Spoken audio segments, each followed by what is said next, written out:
தூசண வார்த்தையை தூசிக்கிறவன் அவன் அறிவை இழக்கிறான், தூசிக்கிறவன் ஞானத்தை அழகிறான், உணர்ச்சி வசப்பட்டு கோபப்படுறானே, தகாத வார்த்தைகளை பயன்படுத்துகிறார். பேசிய நாள சொல்றாரு, கெட்ட வார்த்தை ஒன்றும் வாயிலிருந்து புறப்படக்கூடாது, அறிவில்லாத வீணான வார்த்தை ஒன்றும் வாயிலிருந்து புறப்படக்கூடாது. கெட்ட வார்த்தையை பயன்படுத்துறவன் அறிவில்லாத தூசணமான வார்த்தைகளை பறக்கிறவன் மனித தன்மையை இழந்து போறவன். தூசிக்கிறவர்கள், அவதூறு வார்த்தைகளை பேசுறவங்க, பழி சொல்ல செய்கிறவங்க உறவுகளை அழித்து போடுவாங்க.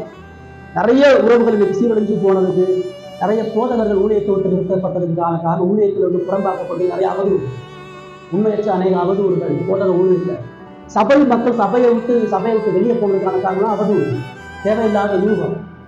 நிறைய சபைகள் ஏற்பட்ட பிரிவினை, குழப்பம். பொருந்து சபையில் நம்ம பார்க்குறோம், அந்த சபையை விரும்புறதுன்னா போட்டியும் பொறாமையும் அவதூறும் பழி சொல்லும் தவறான புரிதலும், சமுதாய உறவு குடும்ப உறவு அவதூறு பேசினா சீரழிஞ்சு. வார்த்தையை கவனமா ஞானமா பக்தி விருத்திக்கு ஏதுவா நன்மையான வார்த்தையை பேசலைன்னா குடும்ப அழியும், சபை அழியும், ஐக்கியம் அழியும், நாடு அழியும், தேசமே அழியும், ராஜாக்களை அழிஞ்சிருக்கிறார், பேரரசுகளை அழிஞ்சிருக்கிறார் நாவினுடைய பட்டயத்தால்.